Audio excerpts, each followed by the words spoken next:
I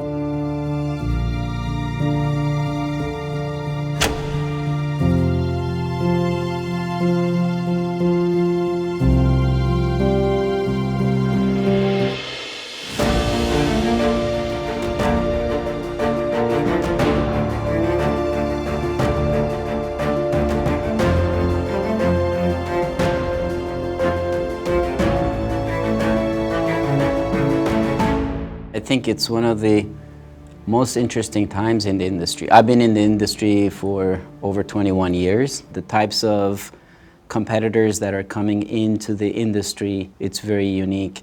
The fact that now we've got Geo, MEO, and LEO players in the industry, and understanding the implications of all of that is important. I think what you were saying there is so true, because before it was, what are the existing operators doing? What new satellites are they building? You know, oh, there's a new regional satellite operator, and now there's these companies that have never done satellite services before, and they're not even satellite companies, right? They're data companies. Yeah, and I think it's important to also look at how they are integrated, right? You look at Starlink, Kuiper, they'll be completely vertically integrated. They do their launch, they can do the manufacturing of all of their satellites, equipment.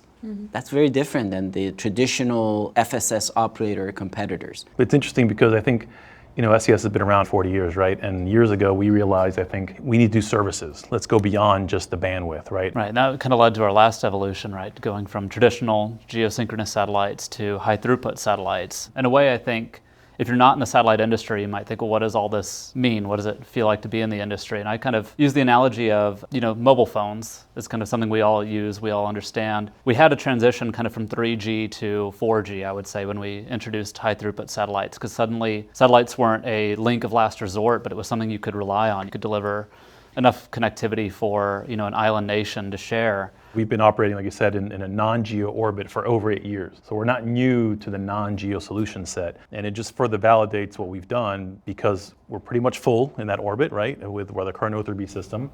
And obviously, there's more need because we're launching the augmented system, right, in the next few months. That's going to support hundreds and thousands of circuits. So it's an exciting time. It's a huge jump from where we are today with O3B to O3B mPOWER, which I think is really interesting. I think people don't really know just what a change that can be from a solutions perspective, right? And I think for being an incumbent, we have a bit of an advantage that we were already around, because we've learned so much from operating O3B MEO. Our customers have given us the feedback of what they need different, what they liked about it, what they didn't like about it. So having that advantage of the history of the customer experience and the customer relationship means we're able to build O3B mPOWER with exactly their requirements in mind. Market research is market research, but when you sit down and you're able to talk to your existing customers exactly what they're going to need in the next generation, I think that gives us something special. I think it really has informed the design of O3B mPOWER. What does the customer need to solve? All the use cases are different, I think. It depends on what you need, right? The word hybrid, right? A combination of two things is a big thing these days, right? Hybrid networks, hybrid solutions, right? I mean, you're probably dealing with that a lot in your world. Especially for SES, obviously MEO and GEO, we're looking at a lot of hybrid solutions. I think for maritime, we're definitely already using both of the orbits at the same time for some of our solutions. I think there are other instances, maybe government, that Navy is pushing for other hybrid type solutions between LEO and MEO, I believe. Maybe, do you know, Mohammed, what you can bring on that topic? Depends on what they're trying to do, but for morale welfare types of applications, LEOs can work great. But if there are mission critical services that they need, then they want to use their own hardware, their own waveforms. They want to make sure that it's not a best effort service, that their throughput is not contended, is dedicated. And that's what we offer on the mPOWER side. So depending on what they're looking to accomplish, there might be one solution that is more appropriate than the other. Even on forward bases, right, where you have military personnel, right, where you're going to have the need to have secure, closed networks that the military can control, from the hardware to the ground station, everything. You're also going to have people on the ground that are going to be downtime. They're going to want to FaceTime their family, and it doesn't have to be as secure. It doesn't have to be 100% guaranteed all the time like mPOWER. It can be something that's a different, more consumer grade solution level, which is what that consumer needs at that time, right? Right. Yeah, I mean, we're seeing this also kind of in the fixed data market, right? The telco and MNO markets, that when you need to deliver a trunk to an island, you look at MEO typically, because you're going to get that high throughput, the low latency, the guaranteed performance. But when you are maybe meeting universal service obligations or performing digital inclusion, if your requirements aren't as strict, like you said, there may be times where LEO is going to be the best solution for those moments, and SES will work with them to figure out, you know, what's best for them. If they want to run a private 5G network, you know that you're going to want high throughput dedicated. If you're running a Wi-Fi network for a school, you want simple hardware, you want something easy to deploy, and then obviously, you know, the throughput isn't quite as high of a requirement. And so, you know, we'll guide them to the LEO orbit when it's the right solution for their requirements. The experience that we got from O3B MEO, they were more analog type satellites, even though they still had a lot of flexibility and beam-based type design. We learned about the customer needs, I think, through our journey. And essentially, when we were designing O3B mPOWER, we looked at how to make sure we will solve those needs with the new constellation, which turned into these fully based beamform type satellites that essentially can build any beam anywhere on Earth within the field of view, the return forward ratio that can be changed, the fact that now the gateways could be anywhere within the field of view as well, which in the O3B MEO, we had 2 beams, so essentially we had to pick 2 locations per region. There is a bunch of new flexibility that O3B mPOWER constellation has brought in place and in the game. And just to add to what you mentioned, it's not just about creating the beam wherever, but also allocating the right amount of spectrum to that beam as a comparison to the O3B MEO. Yeah, I think the flexibility is in all levels, right? Yes. So it's not just the location, but also the throughput that we can allocate, And the high power, throughput. and the power that you allocate to that beam as well. All of that provides for, across all of the segments, that kind of flexibility that customers are going to need to be able to provide services to their customers. The build of the O3B mPOWER satellites is just, it's obviously drew on the experiences we had, the success we had, but we made some key changes that give it these capabilities. For example, moving from mechanically steered beams to electronically generated, you could almost say, beams that can turn on and off ad hoc to track motion on the ground, put beams where you need it, put a lot more beams, but also the payload is larger, right? There's more total throughput. And also we can process that throughput more flexibly to really route from any beam to any other beam dynamically. So it's not just a bigger satellite, but we've even tweaked the design in response to customer requirements. And one thing we haven't touched on, which I think is a critical part of it, is we're not just evolving the satellites, right?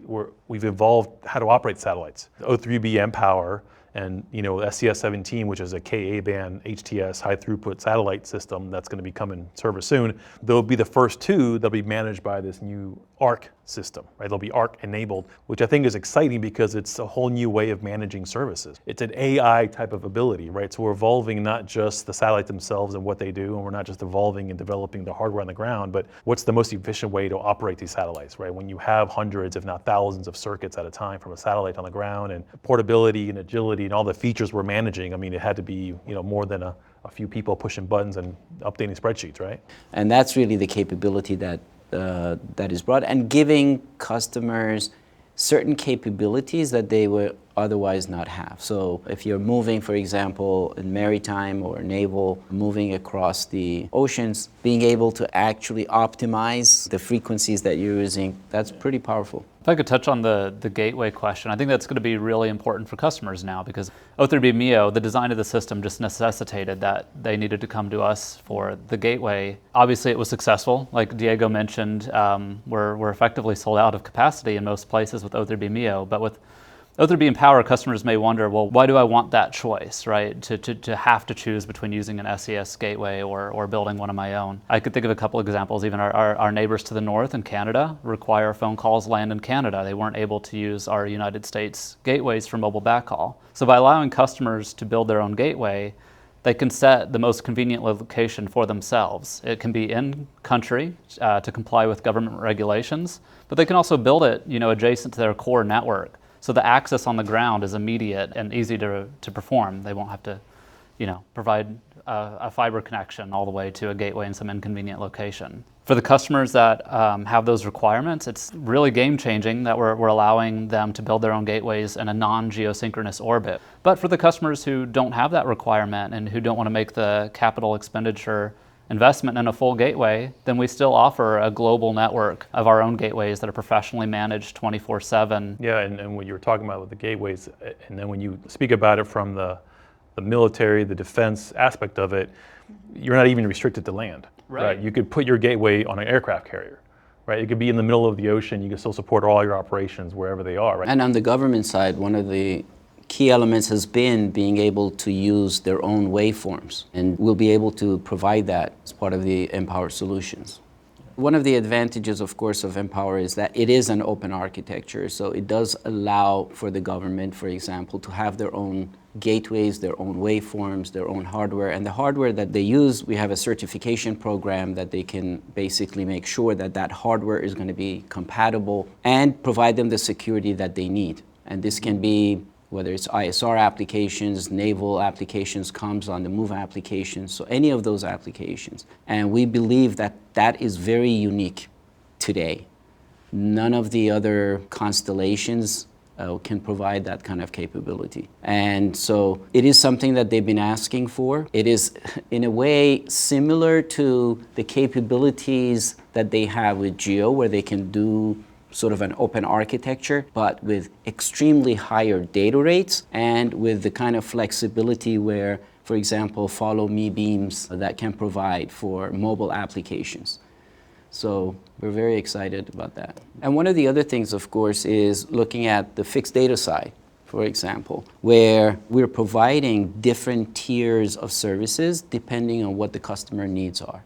Yeah. So we have different feature sets, and we talk about feature sets like agility, where a customer has the ability to change the data rates, so it's not fixed for the duration of the contract. We have features like portability, where a customer who chooses to have portability can port their requirements around depending on the region. And we have feature sets like connecting to the cloud, a portion of it, all of it, etc. So customers can pick from those feature sets, or they can pick one of the tiers, which comes with certain levels of capability. So these are all key elements of the product side that we bring with the Empower system.